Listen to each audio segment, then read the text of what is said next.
नमस्कार दोस्तों, astro clinic में आपका स्वागत है। आज हम लोग बात करेंगे वृषभ लगन वृषभ राशि के लिए कैसा जाएगा अक्टूबर नवंबर दिसंबर का महीना। दोस्तों, मैंने अपना फॉर्मेट चेंज किया है। जैसे मैं यूजुअली हर महीने के वीडियोस बनाता था, लेकिन अभी काम की अधिकता की वजह से, काफ़ी बिजी स्केड्यूल की वजह से मैं 3 महीने का राशिफल एक साथ ही दे दूँगा, ताकि आप भी 3 महीने में कैसे प्लान करनी है चीज़ें वो आप कर सकें। चलिए शुरू करते हैं। दोस्तों, आपके रूलिंग प्लैनेट बन जाते हैं वीनस यानी शुक्र देव। फोर्थ हाउस में है, यहाँ पे ये दिशा बली होते हैं, केंद्र का मालिक दूसरे केंद्र में। तो अक्टूबर का महीना जब स्टार्ट होगा तो इनकी स्थिति बहुत अच्छी है। वहीं अगर देखा जाए कि 9 अक्टूबर को ये चले जाएंगे शुक्रदेव कन्या राशि में, और कन्या राशि में ये नीच के हो जाते हैं। तो जब भी रूलिंग प्लैनेट यानी कुंडली का मालिक वीक हो तो थोड़ा हेल्थ पे ध्यान तो रखना ही चाहिए। और ये घर, क्योंकि प्रेम संबंध का भी है, शुक्र प्रेम के कारक भी हैं। तो अगर आप ऑलरेडी मैरिड हैं, किसी और चक्कर में पड़े हैं या उसमें, तो इस चीज़ों का आपको ध्यान रखना चाहिए। लेकिन संतान के साथ आपकी चीज़ें बेटर हो गई, यानी संतान के साथ अगर आपके बच्चे कहीं दूर पढ़ते थे तो हो सकता है आप उनके पास जाओ या वो आपको मिलने आए। तो इन सब चीज़ों के लिए अच्छा रहेगा। उसके बाद 2 नवंबर को शुक्रदेव चले जाएंगे तुला राशि में। अब यहाँ पे आपके थोड़े खर्चे भी बढ़ेंगे, हेल्थ का आपको फिर से ध्यान रखना है, क्योंकि ये 6 8 12 तीनों घर अच्छे नहीं होते। कुंडली का मालिक अगर यहाँ आके बैठा हुआ तो थोड़ा सा हेल्थ का आपको ध्यान रखना होगा। फिर 26 तारीख को ये निकल के चले जाएंगे वृश्चिक में। तो यहाँ से स्थितियाँ बेटर होंगी, यानी 26 नवंबर के बाद हेल्थ में भी इम्प्रूवमेंट होगी। अगर आप अपने बिजनेस करते हैं या प्रेमी के साथ या मैरिड पार्टनर के साथ कुछ खटपट चल रही थी तो चीज़ें बेटर होंगी 26 नवंबर से। और फिर ये धनु में चले जाएंगे शुक्रदेव दिसंबर सॉरी ये शुक्रदेव चले जाएंगे 19 दिसंबर को धनु में।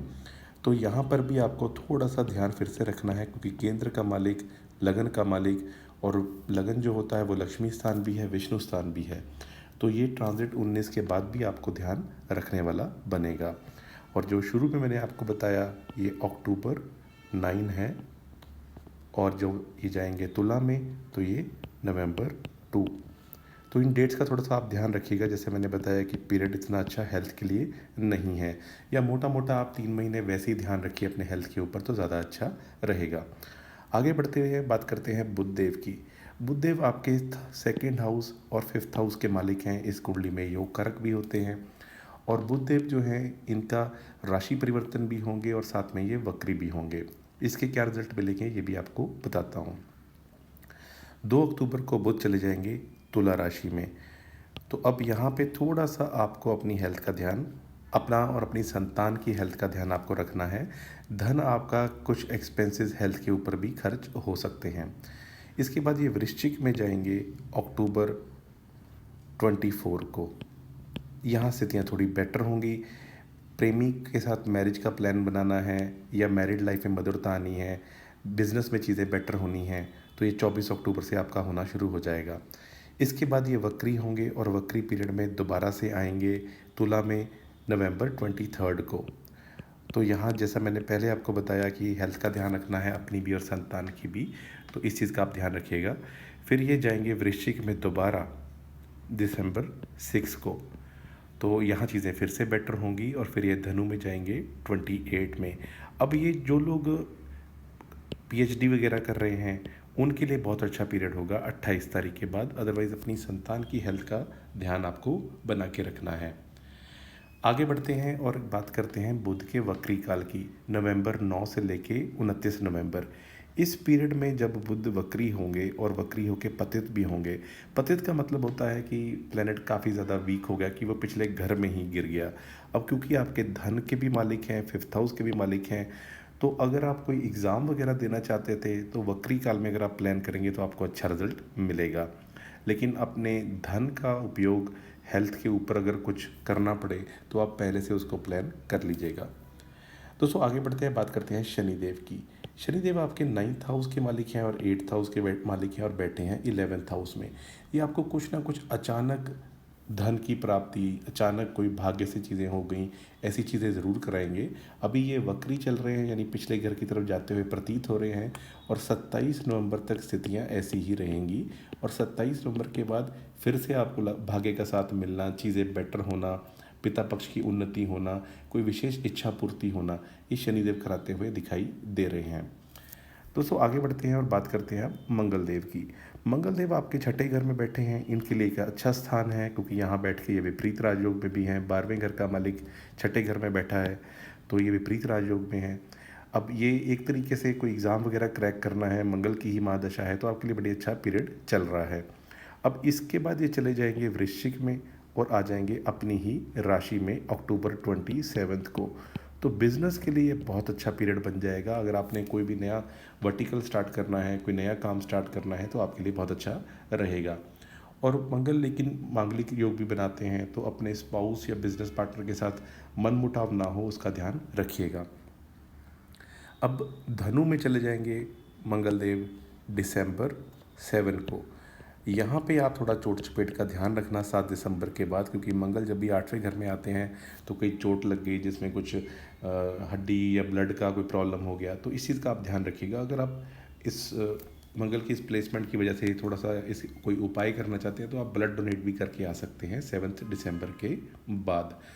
फिर भी ये विपरीत राजयोग में है। विपरीत राजयोग का मतलब है कि विपरीत परिस्थितियों में आपको कुछ फ़ायदा होगा, तो ये ज़रूर होगा। या आप अगर आप मैरिड हैं और आपकी स्पाउस का भी कुछ हेल्थ का ध्यान आपको रखना होगा, क्योंकि 7वें घर का मालिक 8वें में जा रहा है। दोस्तों बात करते हैं अब गुरु की।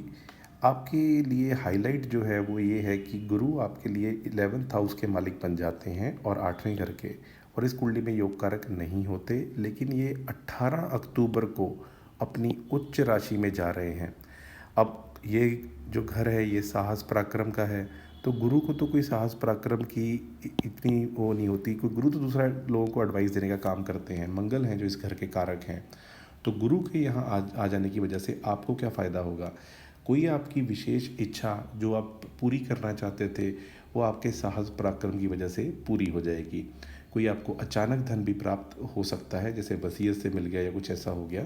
तो इन सब चीज़ों के लिए गुरु का ये गोचर बहुत अच्छा आपके लिए बना हुआ है। गुरु जो आएंगे 4 नंबर राशि यानी उच्च राशि में, नवंबर 11 को ये वक्री होंगे और वक्री होके पीछे चले जाएंगे। वो तो पहुंचेंगे मार्च में अगले साल, लेकिन नवंबर 11 के बाद इनका वक्री काल स्टार्ट हो जाएगा। दोस्तों आगे बढ़ते हैं, अब बात करते हैं अब सूर्य की। सूर्य इस कुंडली में 4th हाउस के मालिक हैं और 4th हाउस का मालिक महीना स्टार्ट होने पे 5th हाउस में है। तो ये केंद्र त्रिकोण राजयोग में है, बड़ी अच्छी स्थिति में है। तुला में चले जाएंगे ये अक्टूबर 17 को। यहाँ भी बहुत अच्छा है, सरकारी नौकरी प्राप्त करना, सरकार संबंधित काम बनना, वो सारे होंगे। फिर ये वृश्चिक में जाएंगे नवंबर में, और उसके बाद दिसंबर में ये चले जाएंगे धनु में। तो सूर्य का जो ये गोचर बना हुआ है, इस पीरियड में आपको अपने मदर की हेल्थ का ध्यान बना के रखना है, स्पेशली जब ये तुला में होंगे या धनु में जाएंगे, क्योंकि जब भी 4th हाउस का मालिक छठे घर में जाता है तो व्हीकल भी सावधानी से चलाना चाहिए और मदर की भी हेल्थ का ध्यान रखना चाहिए। तो दोनों ही चीज़ों के लिए आपको ध्यान रखना है। दोस्तों इसके अलावा देखा जाए राहु की प्लेसमेंट बहुत अच्छी है जो आपके 10th हाउस में बनी हुई है। ये आपको नौकरी में तरक्की, कोई अच्छी नौकरी प्राप्त होना, विदेश में जाके काम कराना, ऐसी चीज़ें करा सकते हैं। और वहीं केतु जो 4th हाउस में बैठे हैं, ये थोड़ा सा आपको घर पे बेचैनी, घर में आपका मन नहीं लग रहा, आपको मन कर रहा है मैं कहीं और जाके रहूं, तो इनसेटिस्फेक्शन घर में या माता पक्ष के साथ करवाएंगे। मोटा मोटा अगर आपको समरी में याद रखना है, एक तो ये कि आप अपने हेल्थ का ध्यान बना के रखिएगा, क्योंकि कुंडली का मालिक ही छठे और 8वें घर में गोचर करेगा इन 3 महीनों में। दूसरा, आपको अपने संतान की भी हेल्थ का ध्यान बना के रखना है, क्योंकि 5th हाउस का मालिक भी पहले छठे में जाएगा फिर 8वें में जाएगा। और इसके अलावा आपको अपनी मदर की हेल्थ का भी ध्यान बना के रखना है। जब सूर्यदेव जो होंगे वो छठे घर में आएंगे, यानी 7 नंबर राशि में, यानी 17 अक्टूबर से लेके 16 नवंबर के बीच में, और उसके बाद दिसंबर 15 के बाद भी। दोस्तों उपाय के तौर पे आप सिद्ध कुंजी का स्तोत्र करें, आपको बहुत अच्छा रिजल्ट मिलेगा। इससे लगन का मालिक और स्ट्रांग होता है। आप देवी महालक्ष्मी, अष्टकाम, श्री सुक्तम, ये सारी इनमें से कोई भी पूजा कर सकते हैं, या फ्राइडे को मंदिर में जाना, देवी को लाल फूल अर्पित करना, ये चीज़ें करेंगे तो बहुत अच्छा रहेगा। बुध देव के लिए गणेश आरती, गणेश चालीसा करें, गणेश अथर्व श्रीशम का भी पूजा पाठ कर सकते हैं, तो आपके लिए बहुत अच्छा रहेगा। या गणपति जी को लड्डुओं का भोग लगाना, इसके अलावा आप ओम नमः शिवाय करें तो इससे आपके नाइन्थ हाउस को यानी शनिदेव को बल मिलेगा। आप 108 बार डेली कर सकते हैं या मंडे सैटरडे करो, या मंदिर में जाके मंडे सैटरडे आप शिवलिंग पे जल भी चढ़ा सकते हैं। दोस्तों, ये रहा कैसा जाएगा वृषभ लगन राशि के लिए अक्टूबर नवंबर महीने का राशिफल। आप मुझे कमेंट करके ज़रूर बताइएगा कि आपको ये जानकारी समझनी आसान लगी है इन कंपैरिजन टू पहले, और उम्मीद है कि आपको ये वीडियो पसंद आएगा। तो ऐसे ही अपना लाइक कमेंट शेयर वगैरह करते रहिएगा। आज के लिए इतना ही। आपका बहुत बहुत आभार।